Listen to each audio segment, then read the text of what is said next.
नमस्कार दोस्तों, स्वागत है आपका हमारे YouTube channel class work let's build your self में। जैसा कि दोस्तों हमने लास्ट लेक्चर में देखा था, हमने एंशिएंट हिस्ट्री स्टार्ट किया था, जिसमें मैंने आपको बता दिया था प्रागैतिहासिक काल, उसके 3 पार्ट्स होते हैं। ठीक है, प्रागैतिहासिक काल, आद्य ऐतिहासिक काल और ऐतिहासिक काल। और उसके बारे में मैंने थोड़ा सा आपको बताया भी था। ठीक है, हमने बात किया था पाषाण काल के बारे में। वो भी क्या होता है, 3 भागों में बटा हुआ है। एक होता है पूरा पाषाण काल, एक मध्य पाषाण काल और एक नवपाषाण काल, जिसके बारे में मैंने बता दिया था। वहाँ के लोग क्या होते थे, शिकारी होते थे, खाद्य संग्रह, ऐसे ऐसे करके मैंने सारी चीज़ें आपको लास्ट लेक्चर में बताई थी। ठीक है, तो लास्ट में हमने एक 5 क्वेश्चन का सेशन भी किया था जो प्रीवियस ईयर वाले थे, और उसके बाद लास्ट में हमने एक थॉट ऑफ द डे देखा था।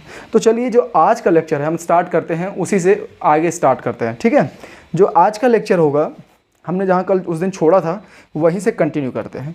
तो आज का जो है लिखते हैं, कुछ इंपॉर्टेंट टॉपिक्स थे जो उस दिन आपको बताना था। आज स्टार्ट करते हैं। आज के जो 2-3 पॉइंट्स हैं, पॉइंट नंबर 1, सारे मैं एरो बना के पॉइंट वाइज लिखा रहा हूँ, आप देखते चलिएगा। पहला पॉइंट था कि हड्डी निर्मित मातृ देवी की प्रतिमा प्राप्त हुई। हड्डी निर्मित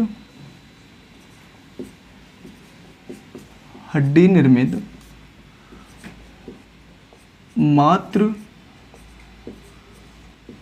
देवी की प्रतिमा कहाँ प्राप्त हुई। डायरेक्ट ऐसे पूछेगा, प्रतिमा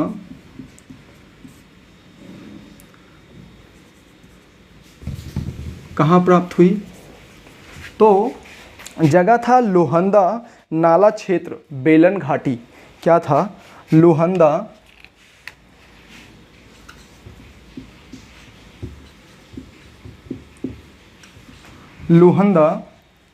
नाला क्षेत्र,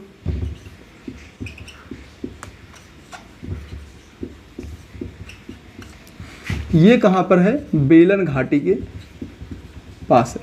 ठीक है, बेलन घाटी में एक जगह है जो लोहंदा नाला है, उसी में क्या होता है, सबसे पहले हड्डी निर्मित मातृ देवी की एक प्रतिमा मिली थी। ठीक है ना। ठीक, उसके बाद दूसरा जो पॉइंट है वह है बृहद पाषाण स्मारक की पहचान की गई। दूसरा क्या पॉइंट है? ये सब उसी के लास्ट वाले जो लेक्चर था वहीं से कंटिन्यू कर रहे हैं। तो ये पहला पॉइंट हो गया, हड्डी निर्मित मातृ देवी की प्रतिमा कहाँ प्राप्त हुई थी? लोहंदा नाला क्षेत्र एक जगह है जो कहाँ पर है? बेलन घाटी में था। ठीक है, ये सब। अब हम बात करते हैं बृहद पाषाण। अगला पॉइंट है बृहद पाषाण स्मारक की पहचान की गई। स्मारक की पहचान की गई। अब ये जो आपका बृहद स्मारक था, बृहद पाषाण स्मारक की पहचान कहाँ की गई? तो किस चीज़ के लिए इसकी पहचान की गई थी? तो वहाँ पर क्या था? मृतकों को दफनाने के स्थान से। क्या था? मृतकों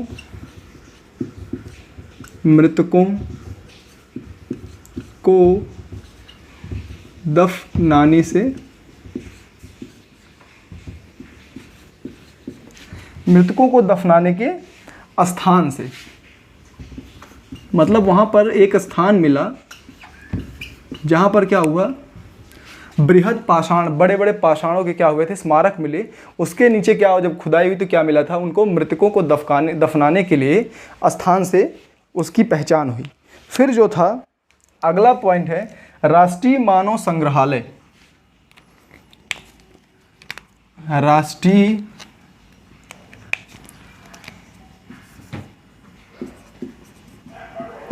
राष्ट्रीय मानव संग्रहालय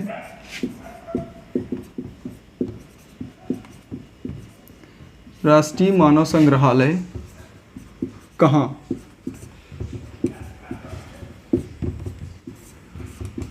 राष्ट्रीय मानव संग्रहालय कहाँ स्थित है? तो ये भोपाल में है। कहाँ से? भोपाल। भोपाल कहाँ है? मध्य प्रदेश। ठीक है, मध्य प्रदेश की राजधानी है, तो कहाँ है, भोपाल से। ठीक, 3 पॉइंट आपने देखा। ठीक, लास्ट वाला राष्ट्रीय मानव संग्रहालय कहाँ है, ये वाला जो पॉइंट है ये अभी रिसेंटली एग्जाम में पूछा गया था। ठीक, अब देखते हैं अगला पॉइंट। अगला पॉइंट है गैरिक मृदभांड पात्र का नामकरण हुआ। गैरिक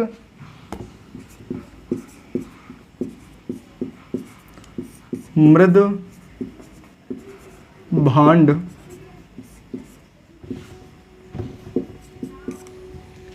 पात्र का नामकरण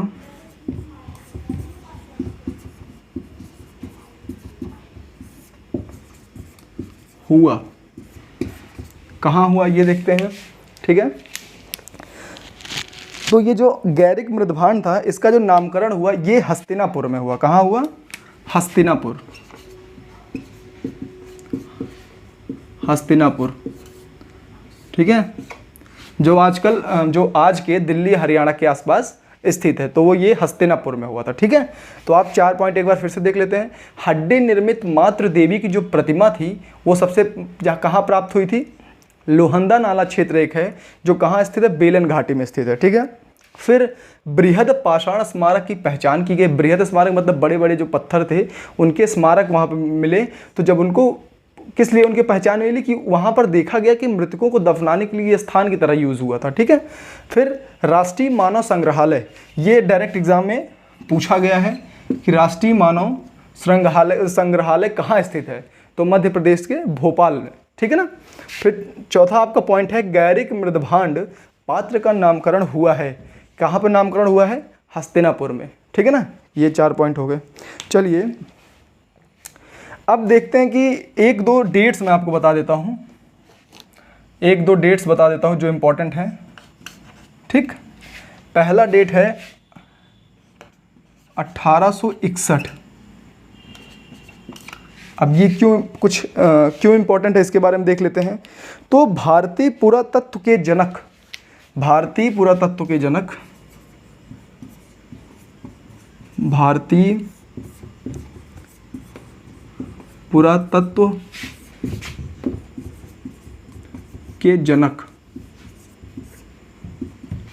कौन थे, अलेक्जेंडर कनिंघम।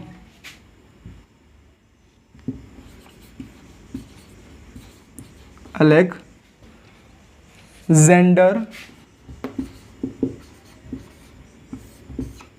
कनिंघम, ये डायरेक्ट पूछेगा एग्जाम में कि भारतीय पुरातत्व के जनक कौन थे। तो कौन थे, भारतीय पुरातत्व के जनक अलेक्जेंडर कनिंघम थे। ठीक है ना, ये डायरेक्ट क्वेश्चन है। अब चलते हैं, अब अगला पॉइंट देखते हैं। कुछ नोट पॉइंट से मैं आपको भी बता देता हूं।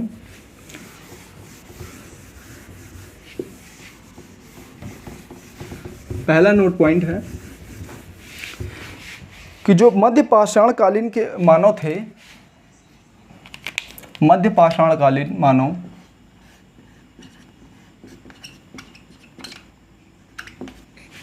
मध्य पाषाण कालीन जो मानव थे वो पेट भरने के लिए क्या करते थे, मछली का भी शिकार करते थे।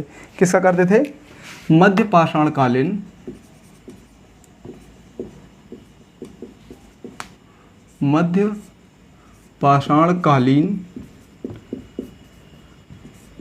जो लोग थे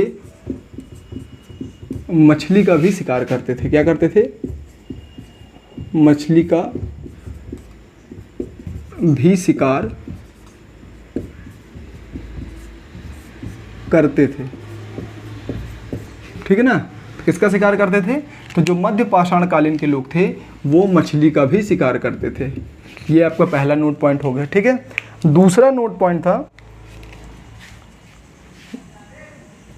नोट पॉइंट है वो ये है कि जो मध्य पाषाण काल के जो विशिष्ट औजार थे उनको सूक्ष्म पाषाण औजार थे। क्या थे, सूक्ष्म पाषाण औजार थे। जो मध्य पाषाण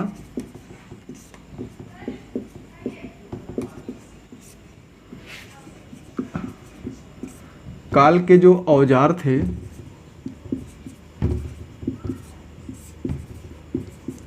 वो क्या थे? सूक्ष्म विशिष्ट औजार थे। सूक्ष्म विशिष्ट औजार का मतलब है कि छोटे औजार होते थे जो विशिष्ट कामों के लिए यूज़ करते थे, वो सूक्ष्म विशिष्ट औजार थे। ठीक है ना? चलिए यहाँ तक हो गया। अब एक दो परीक्षा उपयोगी पॉइंट्स है वो हम और देख लेते हैं।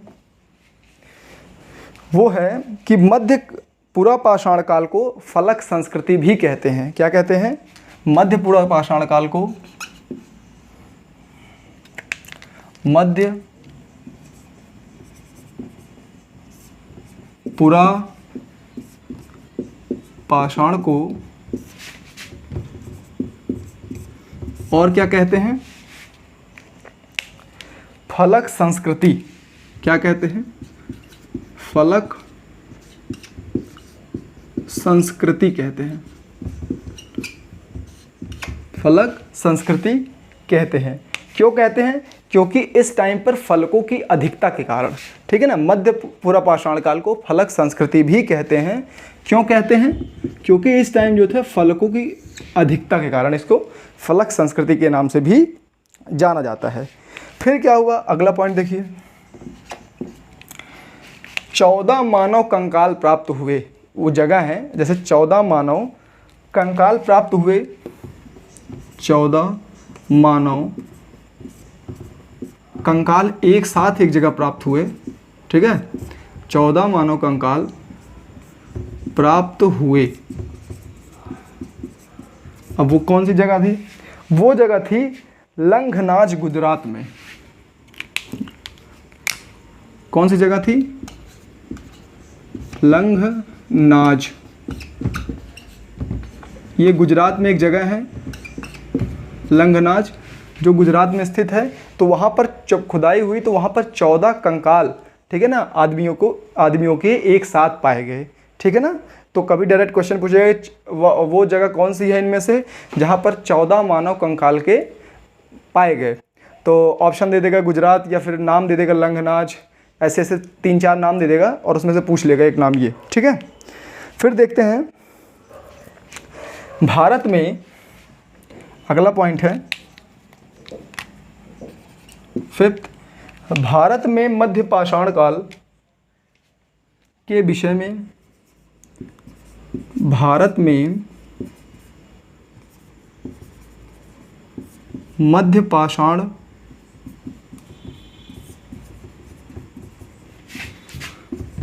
काल के विषय में जानकारी के विषय में जानकारी कब प्राप्त हुई?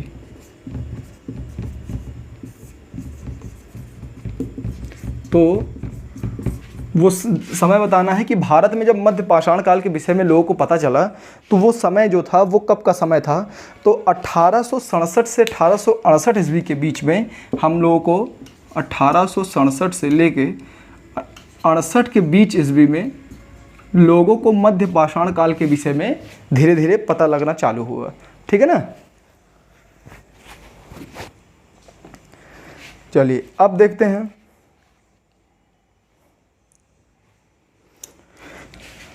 अगला पॉइंट है पॉइंट नंबर 6। पॉइंट नंबर 6 में है कि जो भारत में लहुरा देवी में जो चावल पाया गया था वो चावल कितने साल पुराना, मतलब वो तो नहीं पूछते कि वो साक्ष्य कितने सालों पुराना था, कितने साल पुराना था। तो डायरेक्ट अगला पॉइंट लिखेंगे, लहुरा देव से प्राप्त चावल, लहुरा देव से प्राप्त चावल, लहुरा देव से प्राप्त चावल। डायरेक्ट पूछ लेगा लहुरा देव में क्या साक्ष्य पाया गया था? चावल। ये भी याद रहना चाहिए, डायरेक्ट ये भी पूछता है कि लहुरा देवी से प्राप्त चावल का समय निर्धारित, मतलब किस समय में पाया गया था। डायरेक्ट पूछ लेगा समय, तो क्या समय था? तो लहुरा देवी से जो प्राप्त आपका चावल था वो 9000 ईसा पूर्व से लेकर 7000 ईसा पूर्व, 9000 ईसा से लेकर 7000, ये अनुमान है, एग्जैक्ट नहीं पता है, लेकिन अनुमान लगाया है कि 9000 ईसा पूर्व से लेकर 7000 ईसा पूर्व में जो लहुरा देव में भारत में चावल पाया गया था उसकी खोज हुई थी। ठीक है ना। ये तो 6 पॉइंट हो गए अभी तक, ठीक है। फिर से देखते हैं अगले पॉइंट।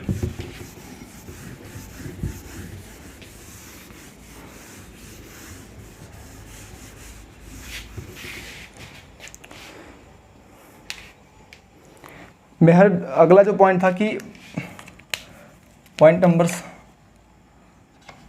7 कि जो मेहरगढ़ था वहाँ पर गेहूं पाया गया था।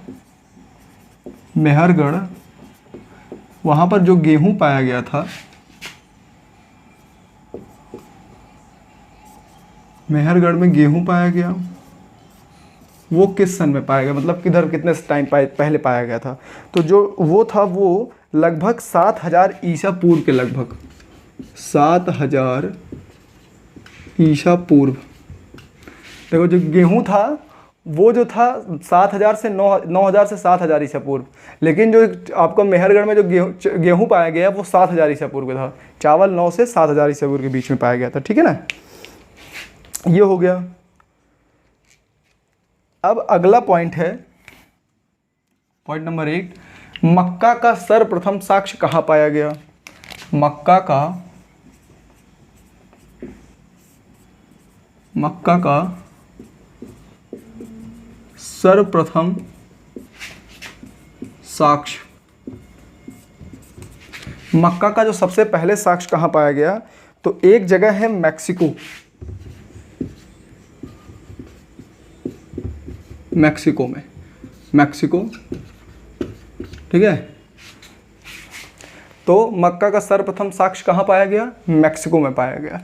मेहरगढ़ में जो गेहूं का साक्ष्य था वो कहाँ पाया गया, कब पाया गया, 7000 ईसा पूर्व पाया गया, ठीक है ना। देखो फिर अगला पॉइंट है 9, पॉइंट है कि गुफ कराल का अर्थ होता है, यही पूछते हैं, गुफ कराल का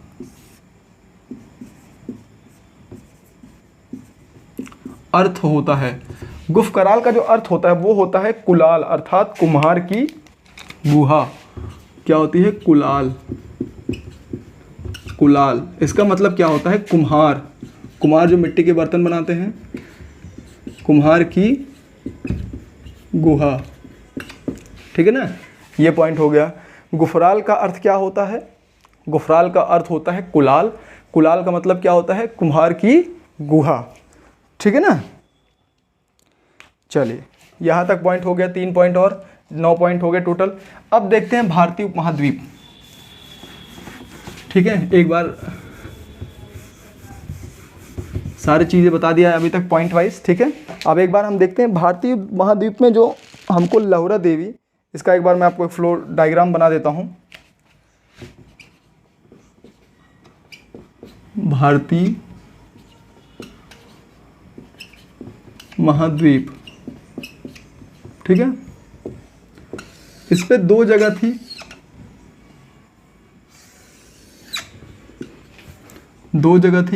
ठीक है ना। एक था लहुरा देव, एक था मेहरगढ़। लहुरा देव और एक क्या था, मेहरगढ़। ये दोनों बहुत इंपॉर्टेंट है जगह हैं, अक्सर एग्जाम में इन दोनों से पूछ लिया जाता है, ठीक है। ज़्यादातर पूछते हैं कि यहाँ पर क्या क्या साक्ष्य पाए गए, ये एग्जाम में ज़्यादा पूछते हैं कि लहुरा देव में क्या साक्ष्य पाया गया। अब देखो जो लहुरा देव है तुम्हारा, ये कहाँ पर है, भारत में, ठीक। और जो मेहरगढ़ है ये पाकिस्तान में है, ठीक।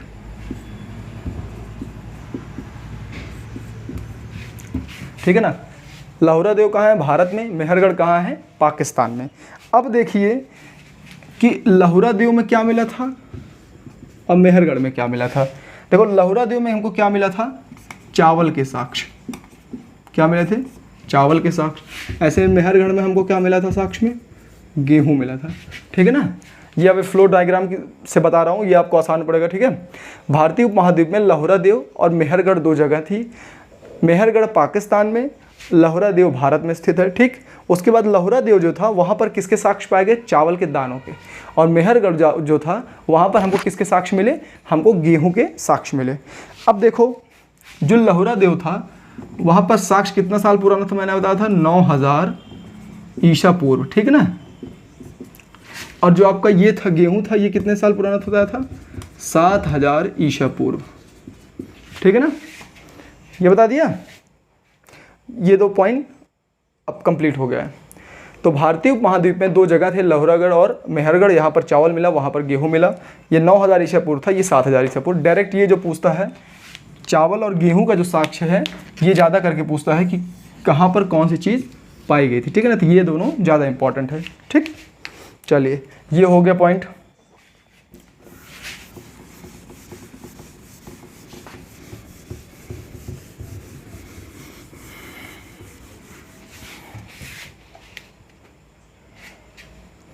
तो एक कंक्लूजन निकालते हैं, नोट।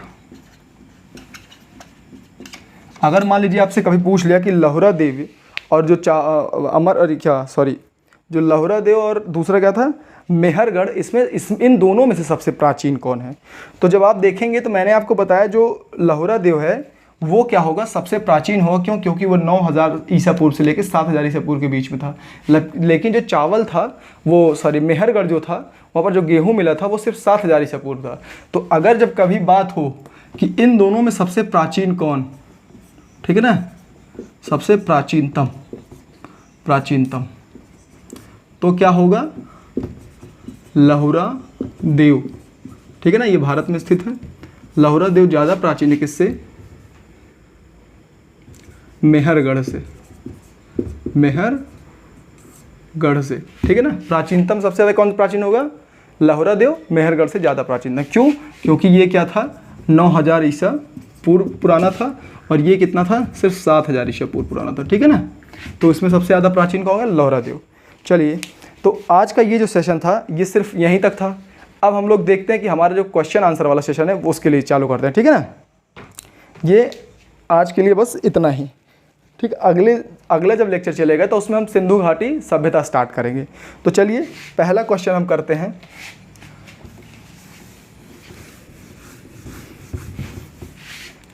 पहला क्वेश्चन है, क्वेश्चन नंबर 1, सांची का स्तूप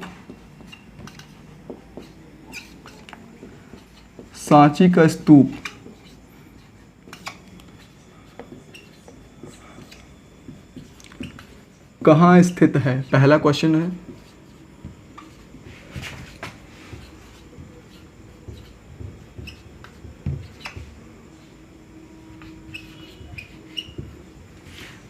सांची का स्तूप कहाँ स्थित है, सांची का स्तूप कहाँ स्थित है, और सांची का स्तूप किसने बनवाया, ठीक है ना। तो जो सांची का स्तूप है आपका वो मध्य प्रदेश में है। सांची का नहीं, कौन बनवाया, क्वेश्चन सॉरी गलत हो गया। सांची का स्तूप किसने बनवाया, मध्य प्रदेश में है लेकिन किसने बनवाया, सांची का स्तूप किसने बनवाया, ठीक है, ये क्वेश्चन है।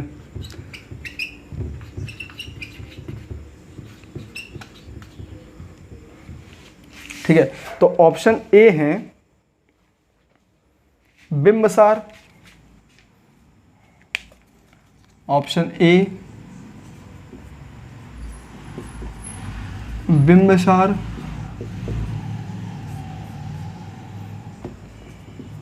ऑप्शन बी है अशोक,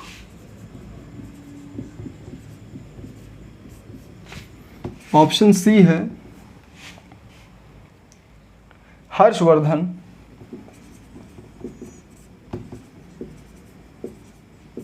और ऑप्शन डी है पुष्यमित्र, ठीक है ना। तो जो सांची का स्तूप किसने बनवाया, ये जो क्वेश्चन है ये बहुत इंपॉर्टेंट, ये बार बार रिपीट होता रहता है। ये क्वेश्चन जो बता रहा हूँ आपका प्रीवियस ईयर है। तो पहला ऑप्शन है बिंबसार, दूसरा है अशोक, तीसरा हर्षवर्धन और चौथा है पुष्यमित्र। तो बताइए, सांची का स्तूप अशोक ने बनवाया था, ठीक है ना। सांची का स्तूप किसने बनवाया था? अशोक ने बनवाया था, जो कहाँ पर स्थित है? मध्य प्रदेश में, ठीक है ना, मध्य प्रदेश में स्थित है। ज़्यादा यही पूछते हैं कि किसने बनवाया था, तो किसने बनवाया था? अशोक ने बनवाया था, ठीक है ना। ये आपका क्वेश्चन नंबर 1 हो गया। क्वेश्चन नंबर 2, रामानुजाचार्य किससे संबंधित हैं?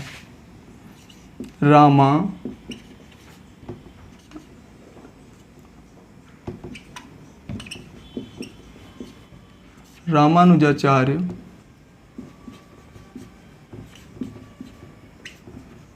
किससे संबंधित हैं? किससे संबंधित, ठीक है, हैं।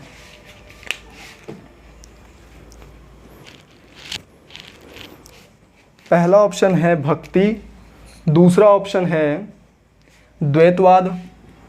ऑप्शन ए भक्ति, ऑप्शन बी द्वैतवाद,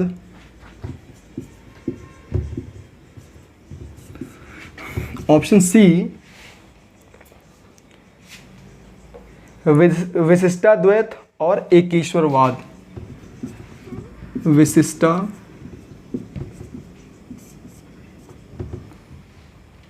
विशिष्टाद्वैतवाद या डी एकेश्वरवाद।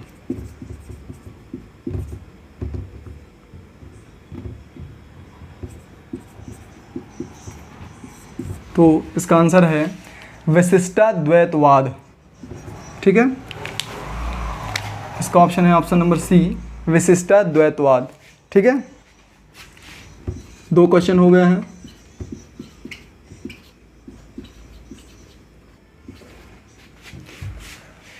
सांची का स्तूप किसने बनवाया था? अशोक ने। रामानुजाचार्य किससे संबंधित हैं? तो विशिष्टाद्वैतवाद से। क्वेश्चन नंबर 3 है खजुराहो का कंदरिया महादेव मंदिर किसने बनवाया? खजुराहो का कंदरिया महादेव मंदिर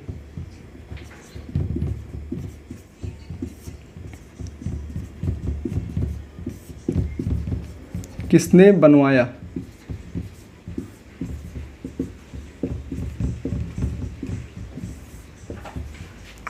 ठीक है ना। तो किसने बनवाया था? पहला ऑप्शन है परमार, दूसरा ऑप्शन है चेदी, पहला ऑप्शन है परमार, ऑप्शन बी है चेदी, ऑप्शन सी है राष्ट्रकूट,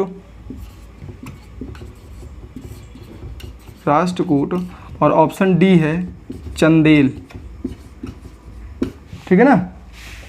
तो किसने बनवाया था? खजुराहो का जो कंदरिया का महादेव मंदिर था उसको चंदेलों ने बनवाया था। किसने बनवाया था? चंदेलों ने बनवाया था।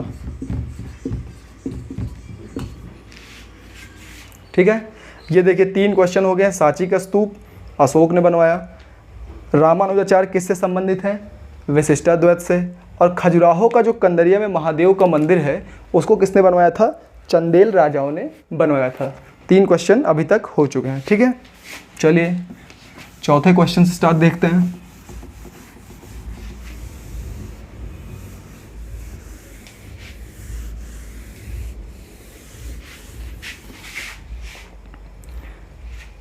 किस दक्षिण भारतीय राज्य में उत्तम ग्राम प्रशासन था? क्वेश्चन नंबर 4 हुआ था। 5, किस दक्षिण भारतीय राज्य में, किस दक्षिण भारतीय राज्य में उत्तम ग्राम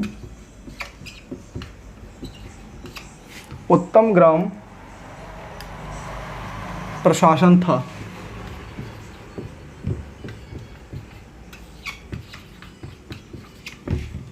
किस दक्षिण भारतीय राज्य में उत्तम ग्राम प्रशासन था? Option A Chera, option B Chalukya, Chera B Chalukya,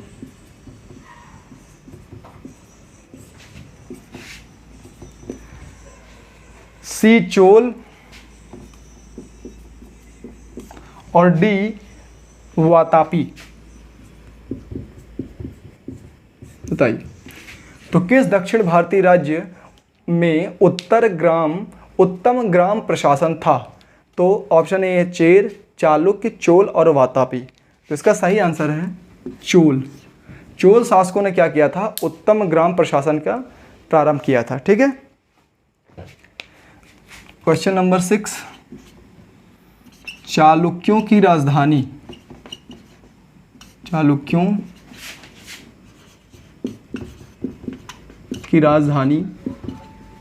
कहाँ थी?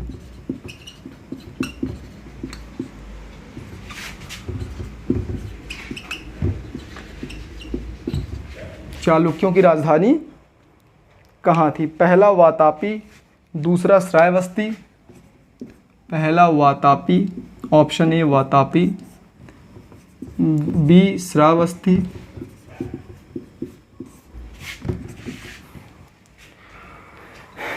सी कांची और चौथा डी कन्नौज।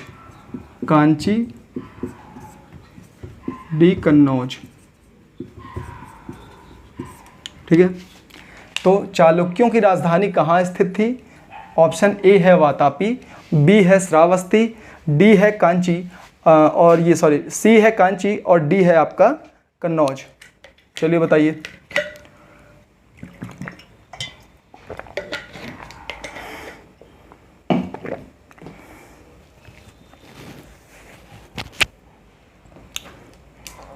तो इसका आंसर है वातापी।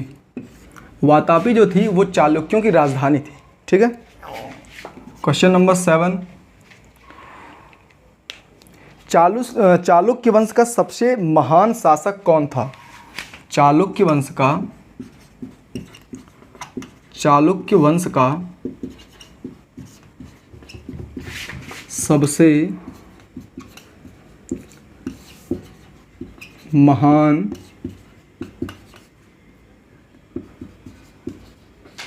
शासक कौन था?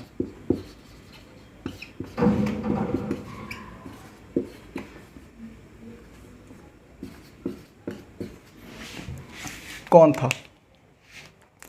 ऑप्शन ए है विक्रमादित्य,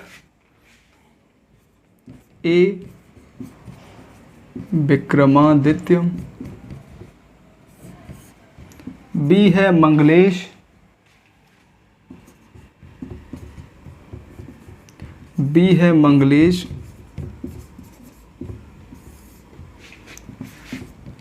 ऑप्शन सी है पुलकेशिन द्वितीय,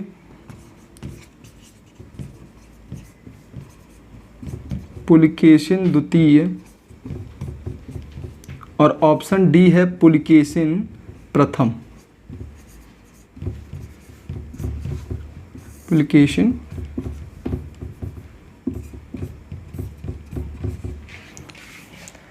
चालुक्य वंश का सबसे महान शासक कौन था? तो पहला है विक्रमादित्य, दूसरा है मंगलेश, तीसरा है पुलकेशिन द्वितीय और चौथा है आपका पुलकेशिन प्रथम। ध्यान दीजिएगा, पुलकेशिन प्रथम और पुलकेशिन द्वितीय ये दो लोग थे, एक ही राम ने। ठीक है। तो इसका जो आंसर है वो है पुलकेशिन द्वितीय। ठीक है। तो चालुक्य वंश का सबसे महान शासक कौन था? पुलकेशिन द्वितीय था। ठीक है ना। एक क्वेश्चन और देखते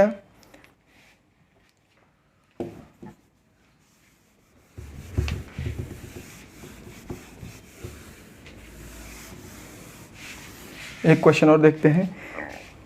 निम्नलिखित में से कौन चंदेल शासक को जो महमूद गजनवी से पराजित नहीं हुआ?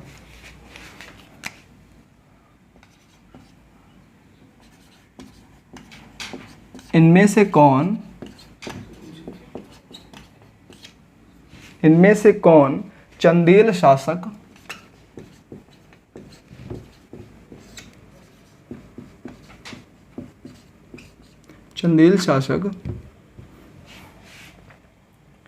जो महमूद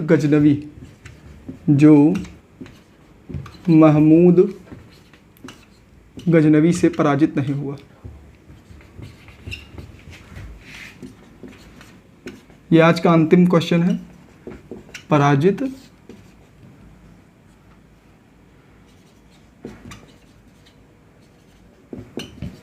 नहीं हुआ।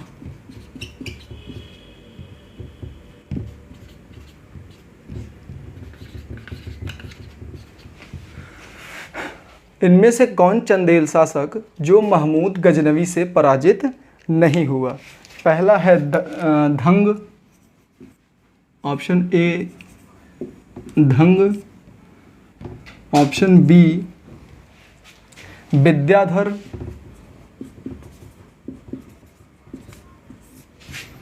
ऑप्शन सी जयशक्ति,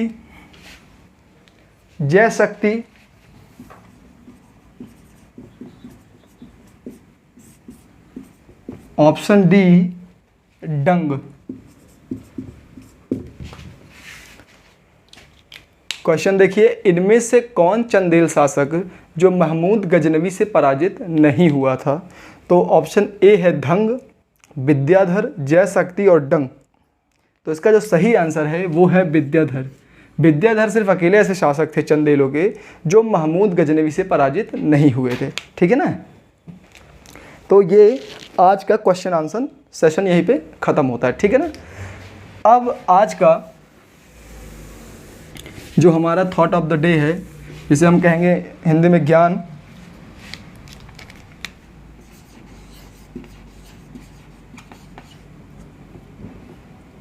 जो आज का ज्ञान है वो क्या है? जल ही जीवन है। जल ही जीवन है। कैसे दोस्तों? आजकल आप सब देख ही रहे हैं कितनी गर्मी पड़ रही है, और जून और जुलाई महीना, जून भी बीत गया और जुलाई का महीना भी देखिए 10-15 तारीख आज तक हो ही गई है। तो आप देखेंगे कि धीरे धीरे हम लोग परेशान हो चुके हैं कि जल के लिए, पानी की क्या वैल्यू होती है वो हम लोग धीरे धीरे समझ रहे हैं। लेकिन अभी भी कुछ ऐसे लोग हैं जो पानी की वैल्यू नहीं समझते। वो क्या करते हैं कि उनको थोड़ा सा भी पानी चाहिए होता है तो मोटर चला लेते हैं और पूरा 1-1, 2-2 घंटे तक अपने मोटर बाइक या फिर कार वगैरह धुलते रहते हैं। तो हम लोगों को ये समझना होगा, जो हमारा जो जल है, जो नीचे से सोर्स है जो वाटर का, वो कभी ना कभी एक दिन ख़त्म होना ही है उसको। ठीक है। वैसे भी वो 0% में ही है। ठीक है, पीने वाला पानी। तो हमको बहुत सावधानी से जल का उपयोग करना चाहिए और पानी को बचाना चाहिए। हमको अगर कहीं दिखे भी कोई सरकारी चीज़ हो, कहीं भी जहाँ पर पानी, अगर आपको लगे कि यहाँ पर पानी जो है अनायास ही बह रहा है, तो ये हमारी आपकी एक नागरिक होने के नाते एक रिस्पॉन्सिबिलिटी होती है कि हम पानी को बचाएं। तो आपसे यही अपील है और आपसे यही आशा है कि आप आने वाले दिनों में, जो पानी एक बड़ा संकट लेने वाला है, आप देखेंगे कि 20 रुपये 25 रुपये के बोतलों में अब पानी आने लगा है धीरे धीरे। और वो दिन दूर नहीं कि जब वो पाउच या 3-4 रुपये में, ऐसे 5-5 10-10 रुपये के पाउचों में भी पानी मिलने लगेगा जगह जगह। तो हमको इस चीज़ से सावधान होना है और अपने आसपास के लोगों को भी समझाना है कि पानी को अनावश्यक यूज़ ना करें और ना ही उसको कहीं इधर उधर बहाएं। ठीक है। पानी को सेव करिए और पानी को बचाइए। साथ ही साथ दोस्तों, हमने आपको स्टार्टिंग डे 1 से बताया था कि हमने एक कैंपेन चलाया था जिसका नाम था दान दिल से। ठीक है। इसमें दोस्तों हम क्या करते हैं, हेल्प करेंगे किसकी? पुअर पीपल की। जो पुअर गरीब लोग हमें उनकी मदद करेंगे। ठीक है। हमने शुरू से फर्स्ट डे से चलाया था कि एक कैंपेन जिसका नाम था दान दिल से।